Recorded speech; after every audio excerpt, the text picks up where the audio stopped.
The Battle of Diu, sometimes referred to as the Second Battle of Chaul, was a naval battle fought on 3 February 1509 in the Arabian Sea, near the port of Diu, India, between the Portuguese Empire and a joint fleet of the Sultan of Gujarat, the Mamlûk, Burji Sultanate of Egypt, the Zamorin of Calicut with support of Ottomans, the Republic of Venice and the Republic of Ragusa. The Portuguese victory was critical. The Mamluks and Arabs retreated, easing the Portuguese strategy of controlling the Indian Ocean to route trade down the Cape of Good Hope, circumventing the traditional spice route controlled by the Arabs and the Venetians through the Red Sea and Persian Gulf. After the battle, Portugal rapidly captured key ports in the Indian Ocean like Goa, Ceylon, Malacca and Ormuz, crippling the Mamlûk Sultanate of Egypt and the Gujarat Sultanate, greatly assisting the growth of the Portuguese Empire and establishing its trade dominance for almost a century, until it was lost during the Dutch-Portuguese War and the Battle of Swally won by the British East India Company in 1612. It marks the beginning of European colonialism in Asia. It also marks the spillover of the Christian-Islamic power struggle, in and around the Mediterranean Sea and the Middle East, into the Indian Ocean, which was the most important region for international trade at the time. Background: since Vasco da Gama arrived in 1498, the Portuguese had been fighting Calicut while allying with its local rival Kingdom of Kochi, where they established their headquarters. The northern region of Gujarat, mainly Kavat, was even more important. The Gujarat Sultanate was an essential intermediary in east-west trade, between the Red Sea, Egypt and Malacca. Gujarati were important middlemen bringing spices from the Maluku Islands as well as silk from China, and then selling them to the Egyptians and Arabs. In 1505, the King of Portugal, Manuel I, sent his first viceroy, Dom Francisco de Almeida with 21 vessels to strengthen the fledgling Portuguese Empire in East Africa and India. When Portugal threatened his field, Sultan Mahmud Begada of Gujarat allied with the Cojico de Samutiri.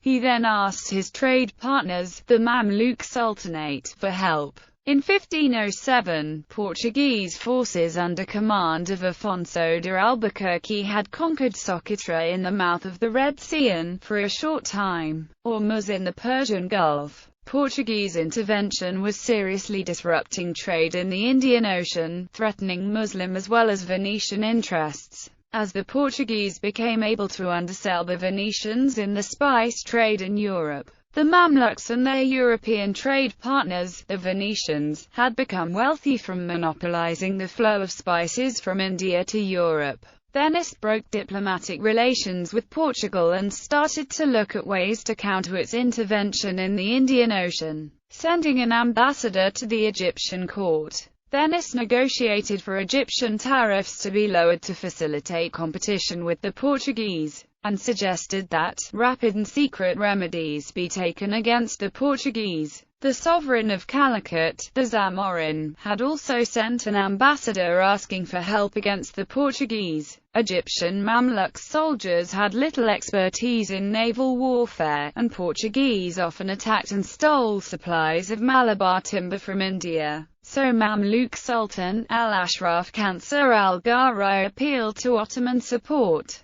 The Ottoman Sultan, Bayezid II, whose navy had helped Spanish Moors and Sephardic Jews expelled by the Spanish Inquisition in 1492, supplied Egypt with Mediterranean-type war galleys manned by Greek sailors and Ottoman volunteers, mainly Turkish mercenaries and freebooters. These vessels, which Venetian shipwrights helped disassemble in Alexandria and reassemble on the Red Sea coast, had to brave the Indian Ocean. The galley warriors could mount light guns fore and aft but not along the gunwales because these cannon would interfere with the rowers. The native ships, with their sewn wood planks, could carry no heavy guns at all. Hence, most of the coalition's artillery was archers, whom the Portuguese could easily outshoot. The Egyptian Ottoman fleet, whom the Portuguese called under the generic term the Rooms, was sent for India to support Gujarat in 1507. First they fortified Jeddah against a possible Portuguese attack. It then passed through Aden at the tip of the Red Sea, where they received support from the Tahirid Sultan, and then, in 1508, crossed the Indian Ocean to the port of Diu, a city at the mouth of the Gulf of Cavite. In March 1508, commanded by Mamlûk Admiral Mirasem or Admiral, the Egyptian Mamlûk fleets arrived at Chaul in India, where they surprised a Portuguese fleet commanded by Lourenço de Almeida, son of the Portuguese viceroy. Joined by Gujarat Admiral Malik Ayaz, governor of Diu, they fought over 3 days and won the Battle of Chaul. The Egyptian fleet isolated Lourenço de Almeida's ship, but let the others escape, taking 9 captives back to Diu. The Murat Secondary, a Persian account of the Kingdom of Gujarat, details this battle as a minor skirmish.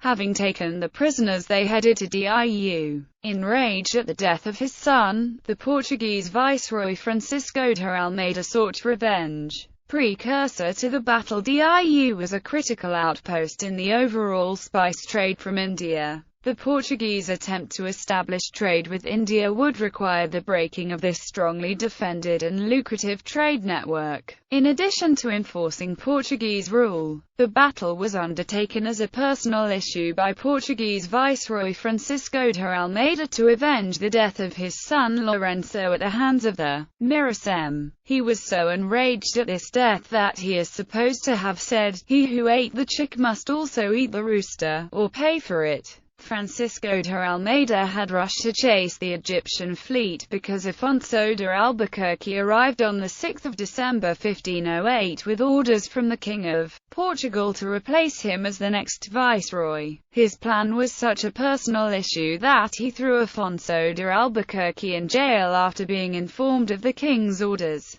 Then advancing to the battle, aware of the danger facing his city, Malik Ayaz prepared his defense and wrote to appease the viceroy, stating that he had the prisoners and how bravely his son had fought, adding a letter from the Portuguese prisoners stating that they were well treated. The viceroy answered Malik Ayaz with a respectful but menacing letter, stating his intention of revenge, that they better join all forces and prepare to fight or he would destroy Diu. In a double bind, Malik Ayaz fearing the destruction of his city, and Mirasem beset in it, they faced the Portuguese forces. Battle. The Portuguese had 18 ships commanded by the viceroy, with about 1,500 Portuguese soldiers and 400 local combatants from Kochi. The Allied side had 100 ships, but only 12 were major vessels, the rest were small shallow draft craft. After detecting the Portuguese, who approached from Kochi to the north, and fearing their technical superiority, the Egyptians decided to take advantage of the port of Diu and its fort, which had its own artillery.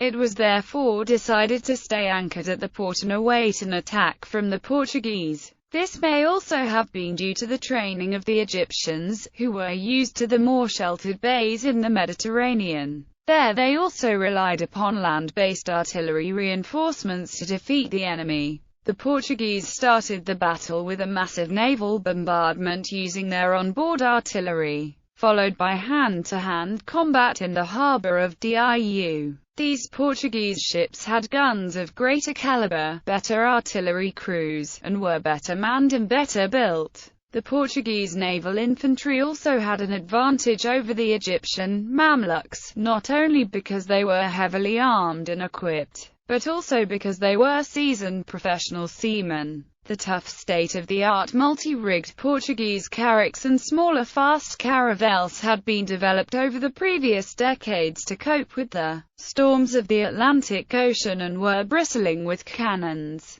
The smaller Indian Ocean dhows and Mediterranean-type galleys launched by the coalition of the Samudri Raja, Gujarat and Egypt were no match. The Portuguese ships were able to shoot their powerful cannons and thus dissuade the smaller craft from coming near them. Even when they did come near, the smaller galleys and dhows were low in the water, and so unable to board the Portuguese ships. While being sprayed from above with small arms, grenades and smaller caliber cannon. Aftermath. The battle ended in victory for the Portuguese, with terrible losses on the Gujarat Mamlûk Kozhikode side, who fought bravely but were at a loss as to how to counter a naval force, the like of which they had never seen before. After the battle, Malachias handed over the prisoners of Chaul, dressed and well-fed. To his surprise, Francisco de Almeida, who was ending his term as viceroy, refused his offer to allow a Portuguese fortress be established in Diu, an offer that the Portuguese soon sought ardently, and which he managed to stall for as long as he was governor of Diu. The spoils of the battle included 3 royal flags of the Mamlûk Sultan of Cairo that were sent to Portugal and are even today displayed in the Convento de Cristo, in the town of Tomar, spiritual home of the Knights Templar. The viceroy extracted a payment of 300,000 gold zirafins, but rejected the offer of the city of Diu, which he thought would be expensive to maintain, although he left a garrison there. The Portuguese prisoners from the Battle of Chaul were also rescued.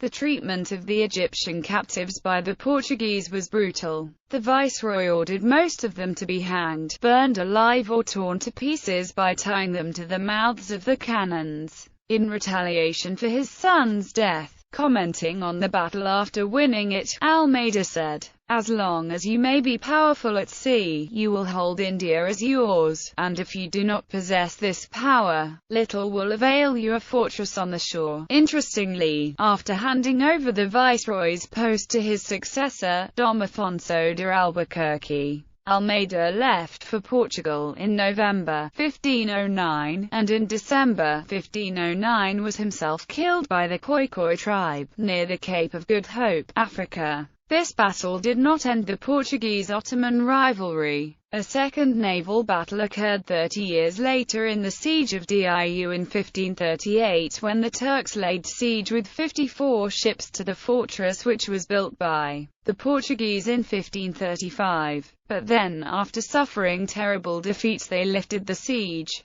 Suleiman I the Magnificent sent his admiral Hussein Pasha for another siege of the fortress at Diu in 1547, which, upon failing, marked the end of Ottoman attempts to expand their influence in the Indian Ocean. Order of battle: Mamlûk, Egyptian, Ottoman, Gujarat fleet, 12 major ships and over 80 dhows of the Zamorin of Calicut. Portuguese ships, 5 large NAUs. Flor de la Mar, Espirito Santo, Belém, Great King, and Great Taforia. 4 smaller NAUs. Small Taforia, Santo Antonio, Small King and Andorinha. 4 caravelas redondas. 2 caravelas latinas. 2 galleys. 1 bergantum.